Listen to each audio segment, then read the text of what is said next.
Welcome back. You're watching On Point. Still with us, Kabataan Party's Representative Raul Manuel and UP College of Law Professor Dante Gatmaitan. Before I go to parts of the bill that you filed at the House during this 19th Congress, I wanted to discuss these two rulings by the Supreme Court. As mentioned a while ago, there's one based on research, Gingona versus House and Senate.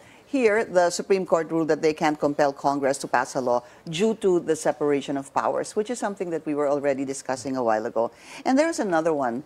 It is Biraugo versus Comelec, where in Biraugo was asking the Comelec to ban members of political dynasties that were running in the election. So, Professor, you were saying that I think these rulings were sometime 10 years ago. You're hoping that the climate has changed, or that they can revisit these rulings that were rendered in the past? That's right. There's no rule that says we cannot review our prior decisions and take a different position.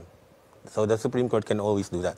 Walang blind idolatry to our past decisions. That's not what jurisprudence is about. But is there what is the compelling argument of your petition? We think that there is a command. It's being ignored. There's a command in the 1987 Constitution that is being ignored by Congress. By both That's houses really of Congress. What we're trying to get the Supreme Court to act upon. All right. Congressman Manuel, ano pa yung laman ng bill ninyo? During the break, we were talking about yung local positions. What about national positions? How does this come into play dito sa anti-political dynasty bill? Sa ating bill, ang focus natin kasi yung mga political dynasties, they can really build their power by having a sure base of votes. At uso talaga yung dynasties, nagsisimula sa local level. Doon sila kukuha ng mga botante nila. Kaya when it comes to positions, ang pinagbabawalan natin ay kapag tumakbo in the same province or city. So sa bill natin, kung merong tatakbo halimbawa sa national level, kasi doon, ibig sabihin, iiwan niya na yung base niya, kailangan niyang mas kumbinsihin buong bansa. So if magawa naman niya, allowed siya na tumakbo, ganyan, for a national position, pero may limit pa rin doon sa mga kamag-anak niya sa local position. For example, one were to run for the Senate. Okay. Tapos, pwede pa yung kanyang kamag-anak doon sa congressional district? Doon sa congressional district, pwede. Pero doon mag-a-apply na, kung meron ng tatakbo doon sa district, hindi pwede na, yun, may iba pang mga kamag-anak. Hindi na pwedeng first degree and second degree. Yes. So, pwede kang mag-national post at pwede kang mag-local post. Yes, yes. What about party list?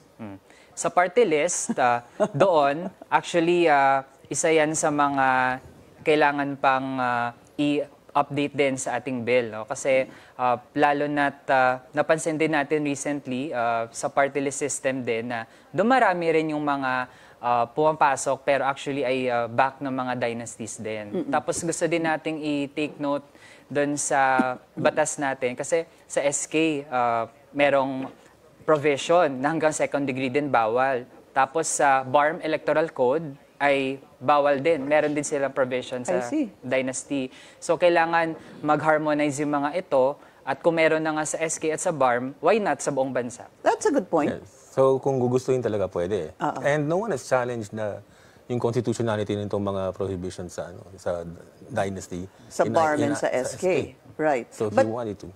Professor, that's not part of your petition stating the provisions under, let's say, the SK and BARM. Yes, because we think the Constitution talks about a national law that applies to all positions. So very limited yung SK tsaka yung sa BARM. But what has happened? I mean, even in Congress, Congressman Manuel, what percentage would you say from congressmen, dahil dun po kayo, and party list, ilang porsyento ang masasabi niyong nasa political dynasty doon? Meron ho ba kayong pag-aaral? Sa ngayon, ang best estimate natin, nasa 80% eh.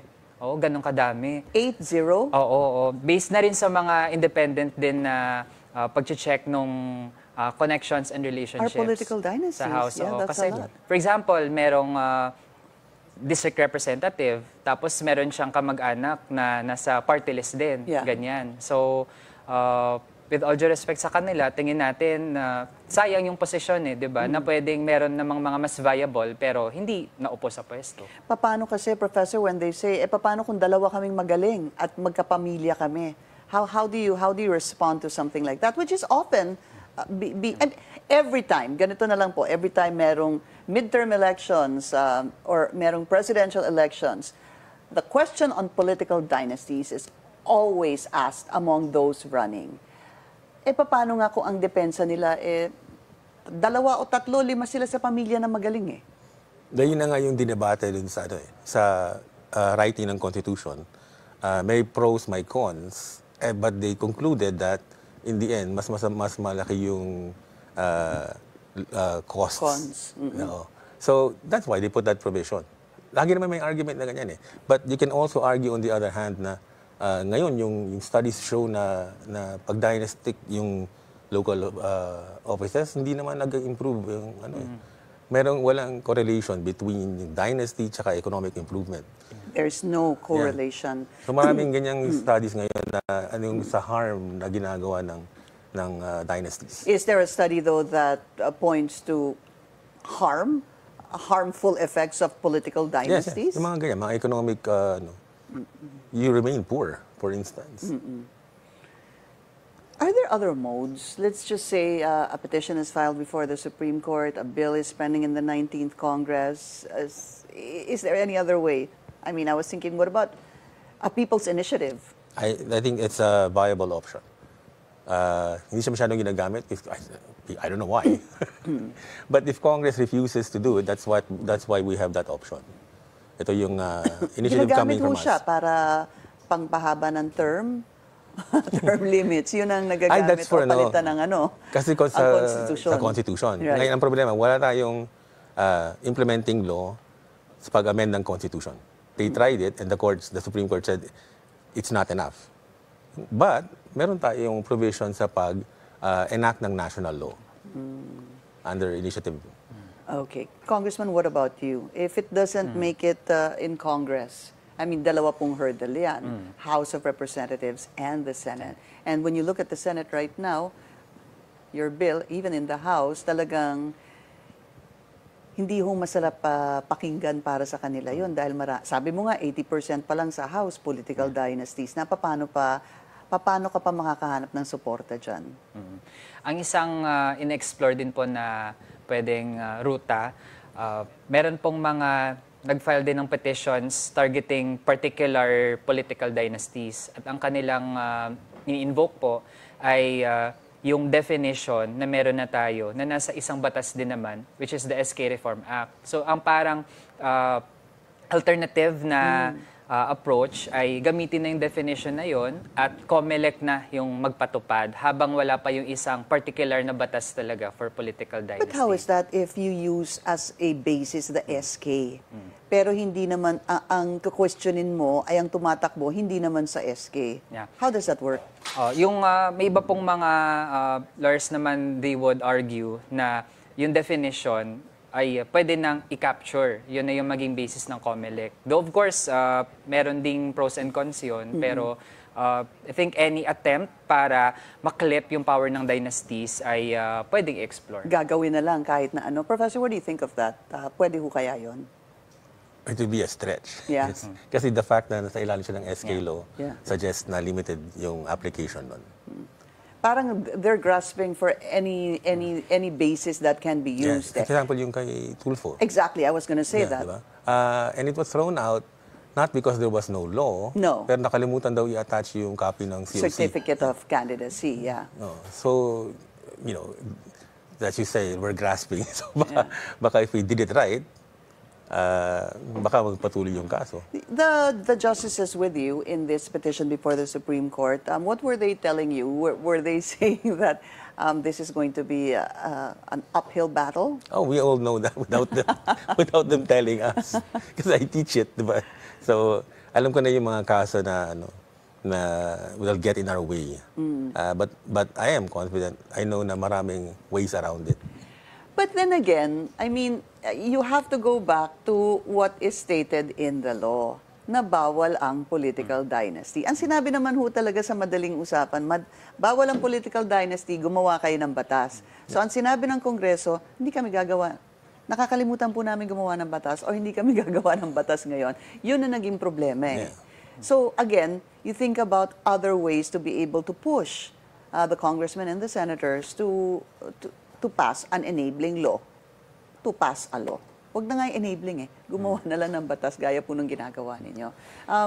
What happens, you think, in the 20th Congress? I mean, what are your chances really right now for that bill you passed in the 19th Congress? Well, tingin natin, while gusto natin na bumoto talaga ng tama ang ating mga kababayan, tapos manalo yung mga hindi galing sa dynasties, pero given the current system, tingin natin, by the 20th Congress, magdo-dominate pa rin ang political dynasties hanggat walang batas. Kaya sobrang kailangan na yun, yung mga efforts kagaya ng mga petitions ng mga concerned groups, yung patuloy na pag-call ng ating mga kababayan na gawin ng Congress yung kanyang duty, makakapag-exert talaga yun ng pressure din for the legislative branch para gawin na yung kanyang overdue task. How do you feel when you've seen this evolved into more and more political dynasties from, let's say, the 17th to the 18th to the 19th Congress? Ano yung inyong nararamdaman? Sa amin yung urgency. The reason why it's filed now is because it's really getting worse. Diba? Tama yung Senado mo next time. After the elections, it'll even be a lot worse na. And kaya kahit na ang default is don't file this kind of a case kasi political question, separation of powers,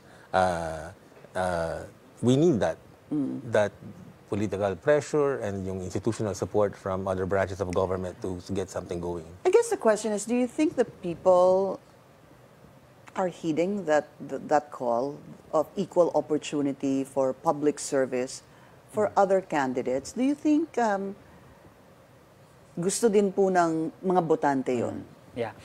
Tingin ko po, siguro nakasanayan lang natin na yung mga affairs ng bayan natin, including politics, ay para siyang family affair. Pero I'd like to recall also yung isang survey din ng WR Numero. Ang sabi naman doon, yung mga Pilipino nakikita nila na kapag galing sa dynasty, mas may chance talaga na maging corrupt kapag nasa gobyerno na. So, I remain hopeful na may ganong recognition din yung mga kababayan natin. And of course, we owe it to the youth din. No? Let's have more young and deserving people in public service kahit wala sila sa dynasty. An appeal, Professor, to the voters. Hindi ko papa-appeal si... Kayo po, what is your appeal to the voters this coming midterm elections? That we should be more discerning. No? Yung tanong mo kanina is, we keep voting for the same people. I think pag may batas, and we limit the dynasties, mag-open we have a realization na marami palang ibang possible options. So that's the reason why we want this kind of a law to be enacted. And what would be the net effect of that? Sabihin po natin an anti-political dynasty bill is passed. Ano ho magiging epekto nun sa publiko, sa atin, sa development ng ating bansa? Di na yung pumapasok yung equal opportunity. At saka hindi, fresh blood always, an opportunity to change things, to improve things. We tend to settle down kasanayan na. What about you, Congressman? Last words on that. Sabihin po natin maipasa ito. How do you see the future of Congress? Tingin natin na mas magiging vibrant pa yung mga talakayan sa ating legislature. Hindi na malilimit yung ating mga mambabatas na magsalita against corruption, against governance kasi hindi sila bound din ng halimbawa, they can say something dahil ma-hurt yung kanilang mga relatives in government. So, ibig sabihin talaga, step forward towards development kapag naban yung dynasties. Thank you so much to Kabataan Party List Representative Raul Manuel and of course, UP College of Law Professor Dante Gatmaitan. Thank you, gentlemen. And that's On Point. Join us again tomorrow, 7:30 p.m. here on BNC, the Billionario News Channel. I'm Pinky Webb. Thank you for watching.